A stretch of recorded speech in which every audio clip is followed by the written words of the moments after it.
오늘 지금 함께 읽은 사무엘상 15장 1절로 23절의 말씀을 통해서 적당이 아닌 온전한 순종이라는 제목을 가지고 함께 은혜를 나누고자 합니다. 성경에 수많은 인물들이 등장하는데 하나님의 은혜를 받고 그리고 복을 누리며 살아간 사람들의 공통점은 뭐냐면 적당이 아니라 온전히 하나님께 순종했더라는 겁니다. 이들을 보면 우리가 생각하고 있는 순종과 그리고 하나님이 바라시는 순종의 차이가 있는 것을 우리는 알 수가 있습니다. 우리는 이 정도면 순종하면 되지 않겠어? 라고 생각하지만 하나님이 말씀하시는 순종은 그렇지 않다는 거죠. 오늘 지금 등장하고 있는 사울 왕을 보더라도 그렇고요. 여러분이 아브라함을 보면 순종이 우리가 어떻게 보면 믿음의 조상이라고 얘기하잖아요. 그 사람을 보니까 100세에 얻은 귀한 아들을 제물로 바치라고 합니다. 순종하겠습니까? 여러분 같으면? 얼마나 귀한 아들인데 줘놓고 뺏는 게 어디 있어요? 그러니까 우리가 생각할 때는 이건 말도 안 돼. 이건 순종하는 게 합당치 않은 것 같아라고 생각할 수 있지만 아브라함은 그렇지 않았다는 거죠. 100세 때 얻은 이 아들을 바치라고 했을 때 기꺼이 하나님 말씀에 순종했어요. 더 놀라운 사실은 그 아들 이삭도 기꺼이 아버지에게 묶여 제단 위에 뒀습니다. 저항하지 않습니다. 자신의 아버지 아브라함이 하나님께 순종했던 것처럼 하나님과 자신의 아버지에게 순종했던 이삭을 볼 수가 있습니다. 이러한 순종들을 성경의 믿음의 사람들의 순종들을 보면 우리가 생각하는 순종과 하나님이 요구하시는 순종은 참 차이가 있구나라는 것을 생각할 수 있습니다. 믿음의 조상들은 우리가 생각할 때 이건 합당치 않아 라고 하는 그 생각들이 있을 거예요. 그런데 놀랍게도 그들은 한결같이 자신의 생각을 버리고 하나님의 말씀에 순종했던 것을 우리에게 보여주고 있습니다. 그래서 참 신앙의 사람임을 인정받게 되고 그리고 하나님께서 그들을 책임져 주시고 은혜와 복을 주십니다. 오늘 본문에 등장하는 사울 왕도 처음에는 그런 순종의 사람이었어요. 순종의 사람이었으니까 하나님께서 그를 택하시고 왕으로 기름 붓고 그 왕을 세우셨겠죠. 자, 첫 번째 순종함으로 쓰임 받았던 사울을 먼저 우리가 좀 살펴봤으면 좋겠습니다. 오늘 읽은 구약의 말씀은 사무엘상 15장에 기록된 지금 사울이 등장하고 있는데 그는 유달리 키가 큰 사람입니다. 그러니까 어떻게 보면 인간적으로 볼 때도 저 사람은 왕이 될 상이야 이렇게 얘기할 수 있을 정도로 크고 어떻게 보면 다른 사람에 비해서 굉장히 훤칠한 거예요. 그리고 이 사람이 젊을 때부터 어떻게 했냐면 어릴 때부터 아버지 말씀에 굉장히 순종을 잘하는 사람이었습니다. 어렸을 때 아버지가 나귀를 잃어버렸어요. 그랬더니 이 아들 사울이 아버지 말씀에 순종해서 이 잃어버린 나귀를 찾기 위해서 사흘 동안을 헤매이고 다녔던 것을 성경에 지금 기록하고 있습니다. 또한 이 사울은요 스스로를 굉장히 작은 자라고 여겼어요. 그러니까 뭐 덩치도 크고 키도 크고 원칠하고 그렇다고 하지자도 하나님 앞에 나는 굉장히 작은 자입니다라고 생각했어요. 그래서 그를 기름 부음을 주고 왕으로 세우겠다라고 했더니 이 사울이 숨었습니다. 왜냐하면 나는 그렇게 왕이 될 사람이 아닙니다. 스스로 작게 여길 때 사울은 하나님의 은혜로 이스라엘의 초대 왕이 됩니다. 이렇게 우리가 생각하는 순종의 부분과 하나님이 보시는 순종에는 차이가 있고 또 하나님은 순종한 자를 들어 쓰시는 것을 볼 수가 있습니다. 운동선수들도 그래요. 어떻게 보면 감독에게 기용되는 사람들은요 잘하더라도 어떻게 보면 순종을 잘하는 사람, 어떻게 코치나 지시에 잘 따르는 사람들이 발탁이 잘 됩니다. 아무리 타율이 높은 선수라고 하더라도 감독이 지시를 하는 거예요. 희생 번트를 이번에 해. 나는 지금 타율이 좋아서 타율을 높여야 되는데 희생 번트라는 게 말 자체가 뭐예요? 내가 죽고 지금 타석에 나가 있는 사람들을 어떻게 보면 진루시키는 거잖아요. 그러니까 내가 죽으란 얘기예요. 희생 번트라는 얘기는. 근데 내 타율에 지장이 있는 거죠. 그렇다고 순종하지 않고 무시한다면 다음에 어떻게 그를 기용하겠습니까, 감독이? 그렇지 않겠죠. 마찬가지로 우리가 이 땅을 살아가게 된 이유는 하나님의 은혜입니다. 그러니까 내가 얼마큼 이 땅에 많은 것을 남기고 얼마나 더 잘 살고 또 나의 명예를 높이고 얼마나 내가 이름이 높아지고 어떤 내가 원하는 그런 계획들을 세워나가라고 하나님이 이 땅에 살게 하는 게 아니라 하나님의 은혜로 지금 내가 사는 이유는 하나님 말씀에 순종하고 하나님의 뜻을 이루라고 우리가 존재한다는 것을 우리는 반드시 기억해야 된다는 거죠. 다시 말해서 내게 주신 모든 것이 하나님의 은혜로 된 것인 거예요. 옆에 분을 보면서 얘기해 주세요. 당신의 건강은 하나님이 주신 겁니다. 당신의 지혜는 하나님이 주신 겁니다. 내가 지금 살아있는 모든 순간순간의 모든 것은 하나님이 허락하시지 않으면 불가능한 거죠.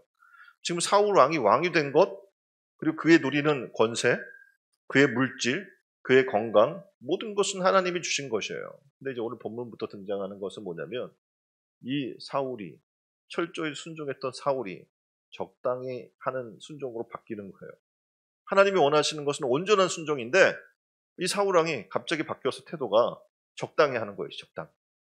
100% 순종, 온전한 순종을 드리지 않는 거죠.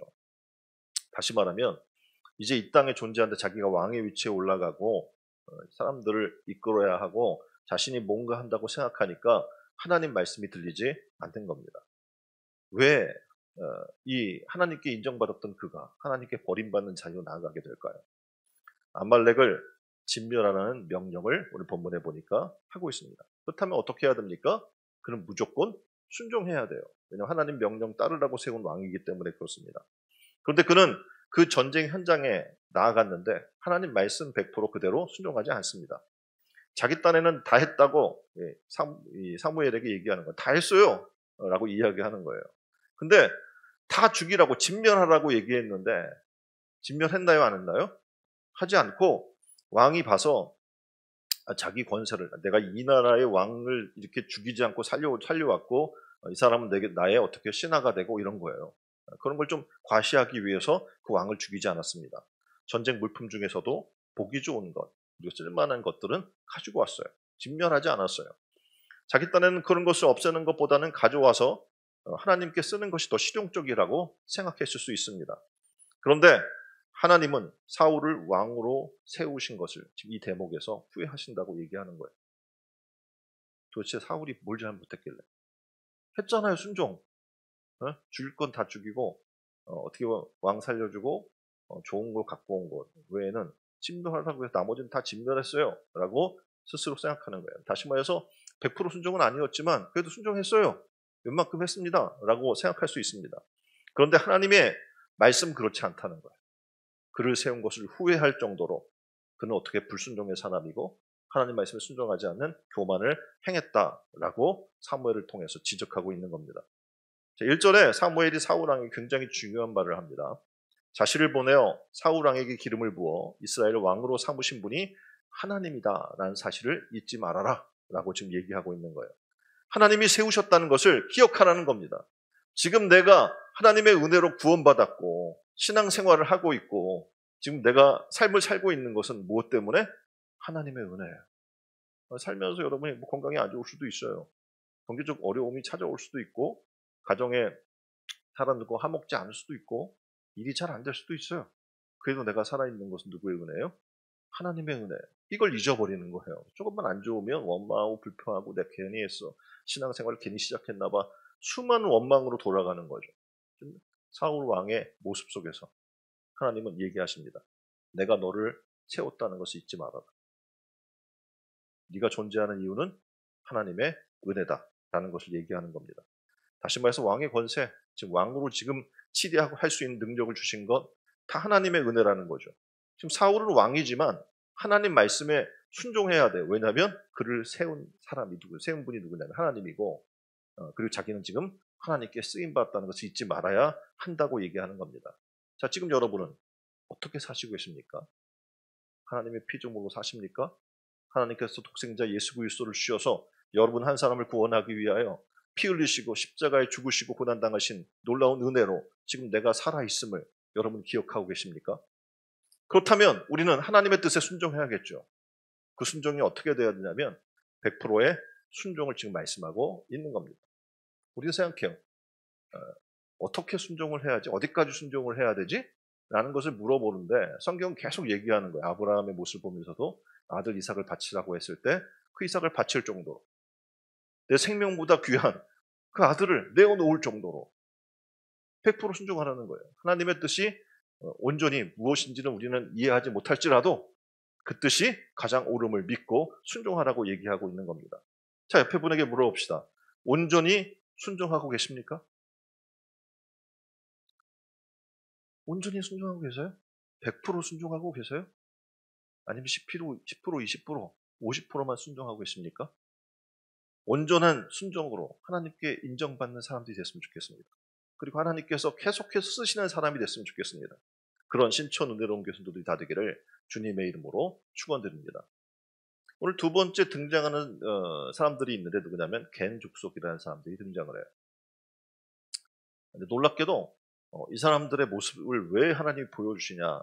하나님은 그들의 지금 모습을 보면서 어떻게 보면 하나님께서 택하신 백성, 이스라엘 백성도 아닌데 어떻게 보면 옆에 아말렉 옆에 같이 그냥 붙어 사는 그런 민족인데 이 민족을 하나님 왜 언급하실까? 자, 6절에 사울이 겐 사람에게 이르되 아말렉 사람 중에서 떠나가라. 그들과 함께 너희를 멸하게 될까 하노라. 이스라엘 모든 자손이 애굽에서 올라올 때에 너희가 그들을 선대하였느니라. 이에 겐 사람이 아말렉 사람 중에서 떠나니라. 겐 사람은 어떤 사람이냐면요. 지금 지도에 보듯이 지금 아말렉 옆에 같은 테리토리 안에서 같이 살고 있는 그런 사람들이었어요. 그리고 지금으로 이야기하면 뭐 베두인 이런 정도의 사람들입니다. 그러니까 모세의 장인이 속한 그런 미디안 광야의 그런 사람들이고 이스라엘 애굽에서 나올 때 이들이 타 민족임에도 불구하고 어떻게 합니까? 그들을 선대했어요. 그래서 그것 때문에 하나님께서 어떻게 해요? 그들의 선대를 잊지 않고 그들을 살려주라고 이야기하고 있는 겁니다. 이 말을 들었을 때 겐족속은 바로 하나님의 뜻을 알아차렸습니다. 그래서 이 말씀에 즉각 순종했어요. 거기에 보면 머뭇거렸다. 아니, 나중에 좀 시간을 달라. 뭐 이런 얘기가 없어요. 바로 어떻게 해요? 떠나라 그랬더니 주저하지 않고 떠난 거예요. 심판받아 멸망하게 될 이 아말렉 족속에게 지금 그 내용을 얘기해 줬고 너희는 즉시 피하라고 얘기했을 때 하나님의 말씀 믿고 그들은 즉시로 빠져나옵니다. 자, 생각해 보십시오. 땅에 머물러 산다는 것은 여러분이 아는 것처럼 거기 짐도 있고 집도 있고 그렇죠. 세간살이가 다 있는 거예요. 근데 갑자기 전쟁이 일어날 테니까 떠나라고 한다고 하면 그거 쉽지 않은 거예요. 지금 당장 눈에 보이지도 않는데 전쟁이. 그런데 이들은 재산 때문에 머뭇거리지 않았어요. 다 정리하고 바로 떠난 거예요. 여러분이 롯과 소돔과 고모라의 이야기를 알 거예요. 보면 롯의 아내는 어떡합니까? 떠나라고 했을 때 미련을 둔 것이죠. 그래서 뒤돌아보지 말고 가라고 했는데도 불구하고 뒤돌아봤다는 것은 단지 뭐 이렇게 뒤 찌끔찌끔 이렇게 쳐다봤다는 게 아니라 미련을 뒀다는 거죠. 그래서 소돔이 돼버리고 말아요. 오늘 우리의 삶은 지금 어떠한가라는 거예요. 근데 겐 족속은 하나님 말씀에 순종해서 뒤돌아보지 않고 그 자리를 떠난 거예요. 멸망의 자리를 알고 거기에 미련을 두지 않고 즉시로 그 자리를 떠났음을 성경은 얘기해 주고 있습니다. 겐 족속은 하나님 말씀 앞에 온전한 순종한 사람으로 지금 등장하고 있는 겁니다. 떠나라고 하면 그냥 떠나야 하는 거예요. 거기는 어떤 핑계도 이유도 없어요. 우리가 예수 그리스도를 나의 구주로 모시고 하나님의 은혜로 구원받았어요. 그래서 이제 어떻게 해요? 죄의 땅, 장차만 갈 이 땅을 떠나라라고 이야기를 해요. 그럼 어떡합니까? 단절해야 되는 거예요. 죄와 단절해야 되고 죄악의 삶과 단절해야 되고 내가 육신의 것을 사랑했던 이전의 삶과 단절해야 하는 거예요.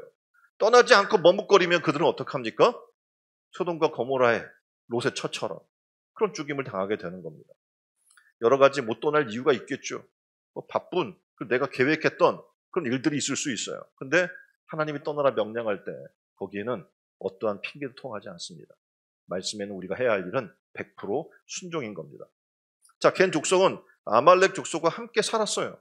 더 놀라운 사실은 그들이 멸망할 사람들과 같이 살았지만 그들의 잘못을 따라가지 않았던 거예요. 그들은 선지 전통을 따라서 온전한 삶을 유지했습니다.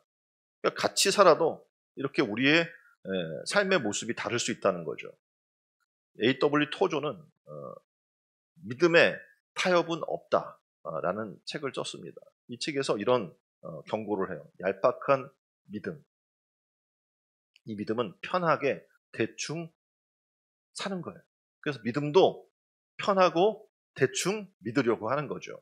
세상과 적당히 타협하는 믿음을 얘기하는 거예요. 이 믿음이 우리를 망친다는 거예요. 얄팍한 믿음은 정말 위험하다. 끝까지 진짜 믿음을 지켜내라 라고 토조는 이야기를 합니다. 토조는 세상에 물들어가는 얕은 믿음의 위험성을 경고하면서 세상의 즐거움이 아닌 믿음으로 사는 특권을 누리라고 우리에게 말합니다. 우리 세상 속에서 세상 사람과 함께 삽니다. 그럼에도 불구하고 성경은 우리에게 뭘 얘기하냐면 그들과 다른 삶을 살 것을 요청하고 있어요. 하나님 말씀을 따라 살아라. 정욕을 따라 살지 말라. 거룩한 삶을 살아라. 거룩한 하나님의 백성의 모습으로 삶을 유지하라. 세상의 잘못된 것, 쾌락과 음란과 탕욕과 이런 유혹에 넘어가지 말아라 라고 우리에게 얘기합니다. 이 세상의 삶을 보면 요즘 젊은이들이 너무 쉽게 만나고 너무 쉽게 헤어지죠. 네. 그 세상의 하나의 트렌드로 여겨요. 그 안에서 정절이라는 건 찾아보기 쉽지 않습니다. 젊은이들을 보면 이렇게 얘기해요. 야, 성경에 그렇게 얘기하지 않았어? 순교를 지키라고, 정절을 가지라고. 그럼 그들은 이렇게 얘기합니다. 요즘 그런 사람이 어딨어요. 주변에 대다수 사람들이 다 그렇게 살아요.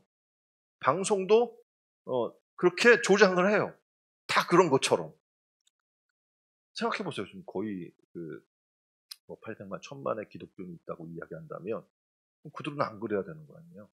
그렇게 살지 말아야 될 거 아닙니까? 세상이 다 그런 게 아니라 굉장히 많은 사람이 어떻게 거룩한 삶을 유지해야 하는 겁니다. 요셉을 유혹한 보디발의 아내가 있습니다. 그도 똑같은 얘기해요. 야, 아무도 안 봐. 너하고 나하고 둘만의 비밀이야. 그러면 아무 문제 없어. 하고 유혹을 하는 거예요. 그런데 요셉은 얘기해요. 아닙니다. 누가 보고 계셔요? 하나님이 보고 계십니다. 하고 어떡합니까? 그 이후에 있을, 어떻게 보면 내가 이걸 거절했을 때 이 보디발의 아내가 자기를 모략하고 힘들게 할 거란 예상이 돼요. 그럼에도 불구하고 과감하게 어떻게 해요? 하나님의 뜻을 선택하며 나아가는 거예요. 다른 사람이 어찌든지 나는 주님의 용사로 살겠습니다. 이게 그리스도인의 자세고 성도의 자세인 줄 믿습니다. 여호와의 지시를 받은 제사장이 있어요. 그들은 언약궤를 메고 요단강으로 들어갈 때 물이 범람합니다. 그런데 이들은 하나님 말씀에 순종해서 죽을 각오로 그 물로 뛰어드는 거예요. 놀랍게도 어떻게 해요? 여호수아를 통해서 전해지니 하나님 말씀 믿고 순종했던 그 무리들은 살았어요. 그리고 어떻게 해요? 하나님의 놀라운 능력을 경험하게 됩니다. 말씀에 온전히 순종하는 것이 이스라엘이 버틸 수 있는 힘이었어요. 그리고 어떡합니까? 오늘날 우리 성도들의 능력인 줄 믿습니다. 기적을 만드는 힘은요, 말씀에 온전히 순종해서 사는 삶 외에는 없는 거예요. 그리스도인 세상과 다를 바가 뭐가 있습니까? 우리는 하나님 말씀 안에 사는 거죠. 네, 세상은 말씀 믿지 않아요. 자기의 뜻과 경험과 생활 방식을 가지고 살아나가지만 오늘 우리는 바로 믿음으로, 말씀을 믿음으로 살아나가는 겁니다. 왜입니까? 우리 인생의 주인은 바로 하나님이시기 때문에 그렇습니다. 우리의 모든 것을 아는 분은 나를 지으신 그분입니다. 하나님 말씀에 우리가 신실하게 순종할 때 우리는 당연히 어떡합니까? 약속한 대로 복을 받게 될 줄 믿습니다. 자, 오늘 세 번째로 이렇게 이야기해요. 자, 그러면 우리는 지금 적당한 순종의 삶을 살고 있는데 그거는 하나님께 순종하는 건가? 옆에 분에게 물어보세요. 지금 나 요즘 적당하게 순종하고 있는데 순종하는 거 맞아? 그러면 먼저 믿는 사람이 이렇게 얘기해줘. 다 그렇게 살아. 너 정도면 잘하는 거야. 누구하고 비교하는 거예요? 네? 누구하고 비교하는 도대체 그 사람은? 네? 대충 사는 대다수의 크리스찬과 비교하는 거야. 쟤보단 나아. 네? 야, 네가 장로님보다 나아 보인다. 그게 중요한 게 아니에요. 누구와 비교해서 내가 더 나아 보이는 게 중요한 게 아니라 하나님 말씀대로 사느냐가 중요한 거거든요. 하나님 말씀대로 살지 않는 그는 여전히 뭐합니까? 하나님 말씀을 거역하고 있는 거예요. 적당한 순종을 따라서 합니다. 적당한 순종은 하나님을 거역하는 겁니다. 착각하지 마십시오. 내가 적당히 순종하고 있다면 나는 지금 하나님 말씀을 거역하고 있는 거예요. 사울 왕은 처음엔 안 그랬는데 살다 보니 여유가 생기고 능력이 생기다 보니 적당히 순종하게 된 거예요. 그러니까 하나님이 어떻게 그를 버렸어요. 이 대목을 우리는 잘 기억해야 돼요. 아, 내가 하나님께 버림받는 신앙을 갖고 있는 거야? 내 자신을 돌아볼 필요가 있다라는 겁니다. 3절에 보면 지금 가서 아말렉을 쳐서 그들의 모든 소유를 남기지 말고 진멸하되 남녀와 소아와 젖먹이는 아이와 우양과 낙타와 나귀를 죽이라. 다 죽이라는 거예요. 남겨두지 말라는 거예요. 이거 좀 합당치 않은데 전쟁했으면 전리품이 있어야 전쟁할 때도 힘이 나고 그런 건데 너무한 거 아니야? 라고 생각할 수 있지만 하나님의 명령이기 때문에 순종해야 하는 거예요. 하나님께서 사무엘 선지자를 통해 주시는 말씀은 지금 가서 아말렉을 쳐서 진멸하라 라는 겁니다. 그들의 소유를 모든 소유를 남기지 말고 진멸하라. 그렇게 명령하고 있어요. 여기서 중요한 건 뭡니까? 남기지 말라는 거예요. 불의한 것. 지금 그들이 아무리 좋아 보이는 것들을 갖고 있다고 하더라도 불의한 것이라면 없애버리라는 거예요. 너희를 우상 숭배하고 탐욕에 빠지게 하는 것이라면 어떡합니까? 제거해 버려라. 남기면 안 된다라고 얘기하고 있는 겁니다.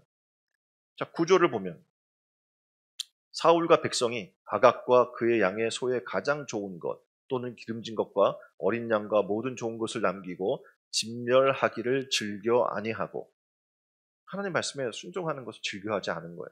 왜냐하면 내게 별로 유익이 되는 것 같지 않아요.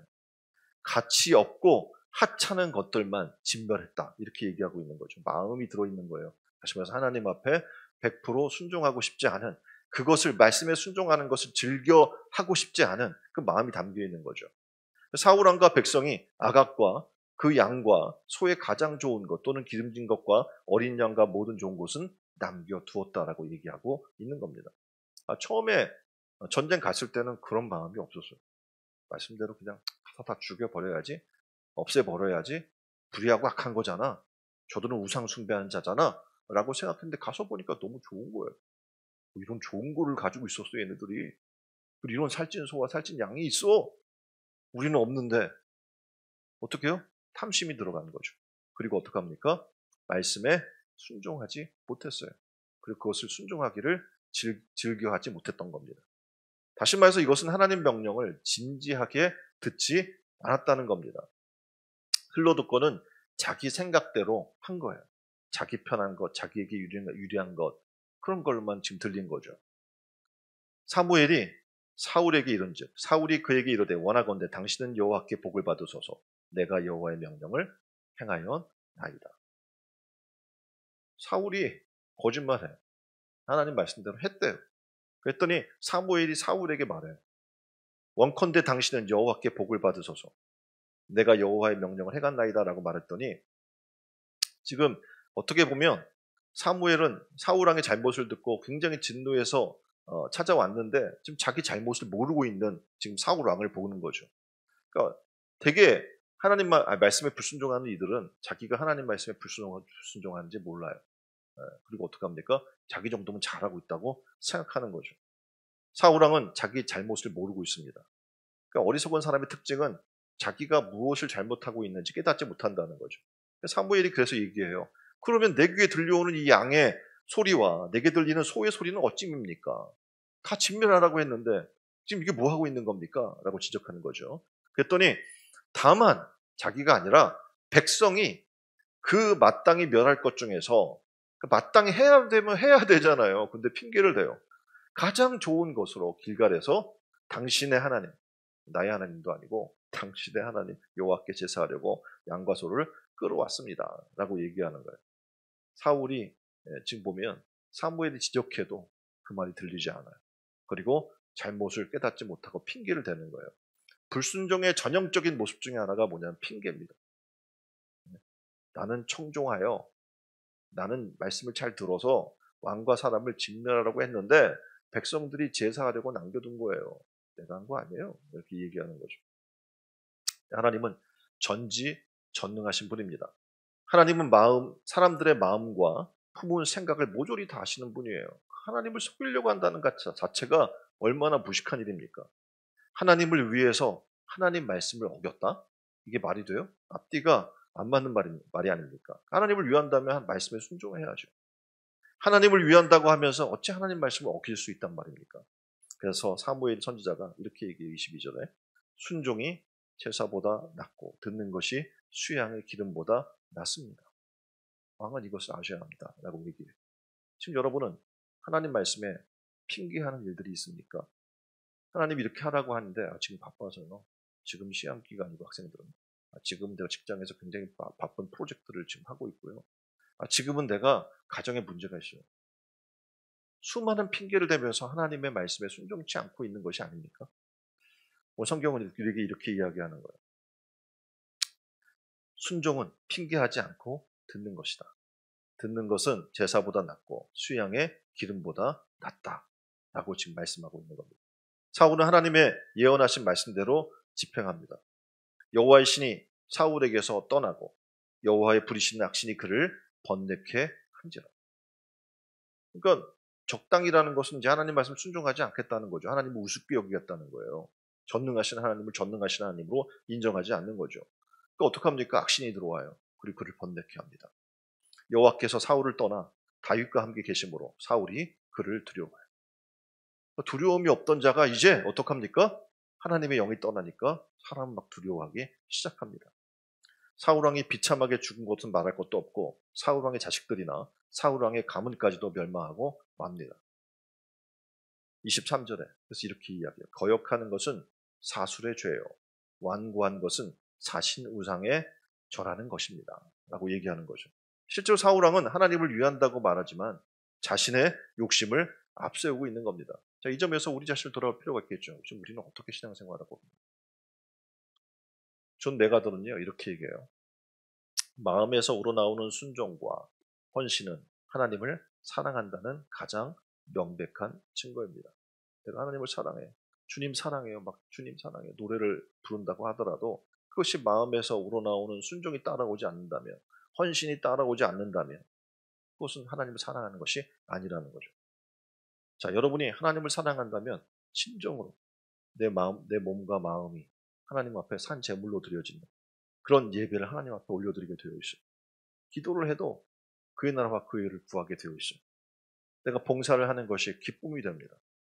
아니면 우리는 내가 뭔가를 해도 지금 내가 와서 봉사를 해요. 근데 알아주지 않아요. 기분이 나빠요. 이건 나의 영광을 위해서 하고 있는 거죠.